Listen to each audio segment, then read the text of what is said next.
Okay, here we are. This is it. It's the Physics 105B video lecture 44. Last one, very short.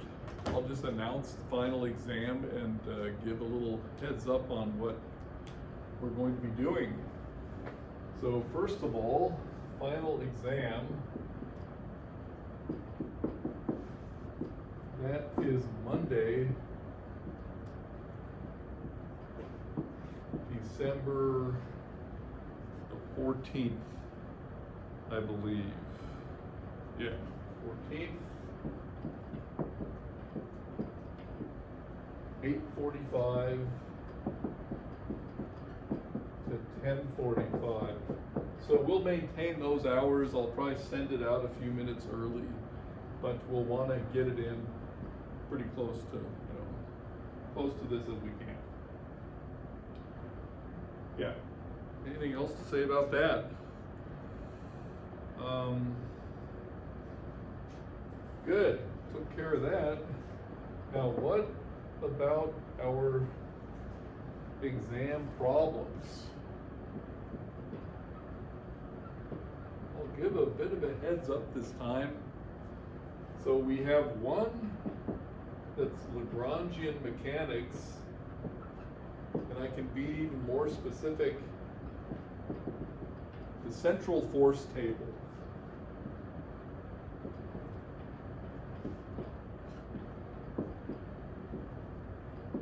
Lagrangian, Hamiltonian, anything and everything. So the central force table, you guys may remember, you've got the frictionless mass connected to the vertically hanging mass,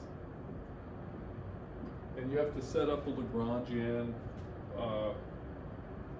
Generalized coordinates, have to choose them correctly. When this one moves, you get your plane polar coordinates, but this one is connected, so this one moves up and down as this one moves in and out. So that's an interesting problem you guys will like. We also have the subject of small oscillations. Total of 5 problems in all. Now, the small oscillations formalism, so I have one where it's masses on springs. You don't actually have to do the derivatives. You don't have to do the second derivatives, but you have to be able to set this thing up.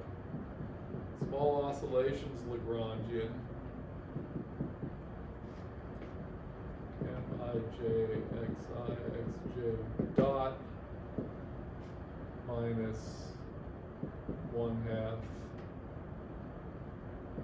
ij kij xi xj. Or you have to be able to set this one up, identifying the matrix.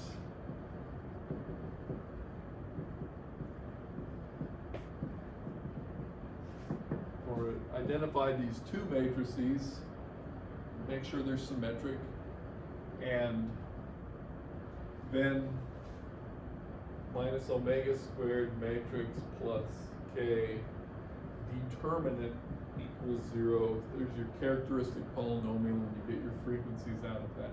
So I have an interesting problem of this type. Okay. Then let's see what else.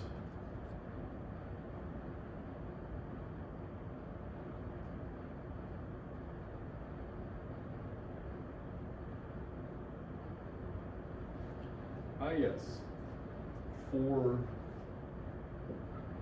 rigid body motion,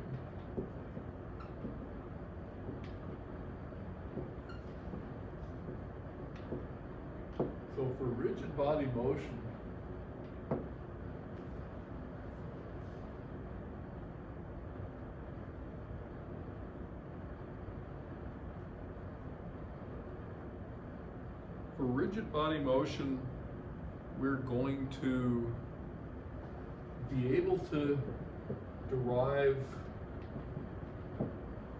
the formulas for the physical pendulum.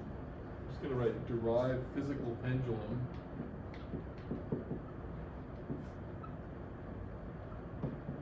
And then being given some actual concrete object,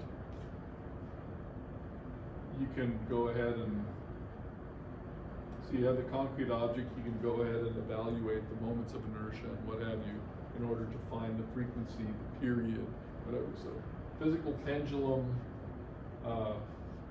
period or frequency, you know, you take the equation of motion. It's only a few steps. And then apply it to an example. Apply it to some example that I put there for you. Then we also have from Lagrangian to Hamiltonian. Okay. Given L, construct H.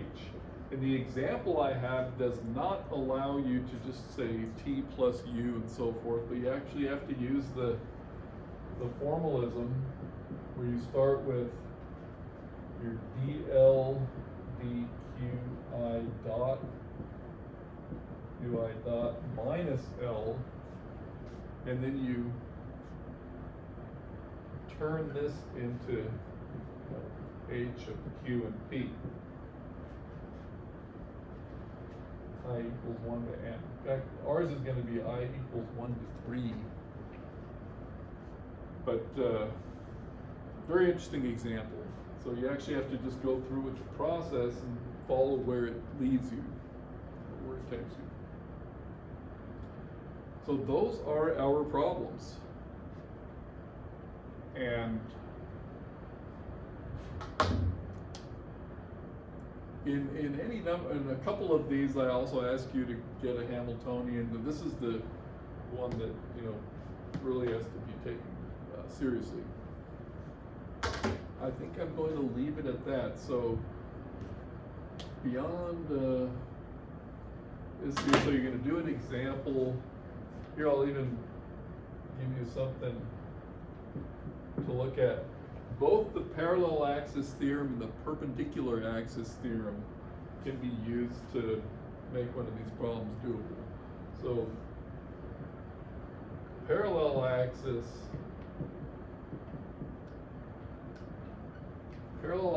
theorem is the one you probably already knew, and it's for moments of inertia with respect to different axes. But the perpendicular axis theorem, you want to look that one up as well, and that holds for planar bodies. Okay. So I think that is going to be it. There's a fifth one in there as well, but these are the major topics. You know, you've got your central force table, you've got your small oscillations with the matrix form. Here's actually another heads up.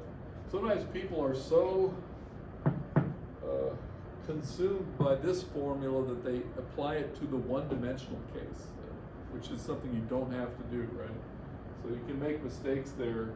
In the simple one-dimensional case, if you have a potential well one dimension, then you just use the usual formalism. In fact, I'll just put this as a fifth point.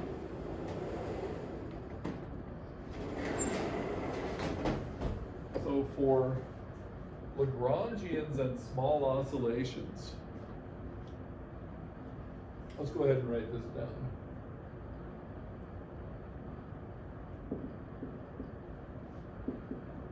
So if you're dealing with 1 degree of freedom, or you've reduced a problem to 1 degree of freedom, you're looking at this, you're looking at 1/2 m x dot squared minus 1/2 k x squared. And you're looking at that basic form, and when you get it into that form, whatever the names of your letters are, when you get it into that form, then you immediately know omega squared is your k over m. This, of course, is the result of some process that you brought it into that form. Omega squared is k over m. If you have,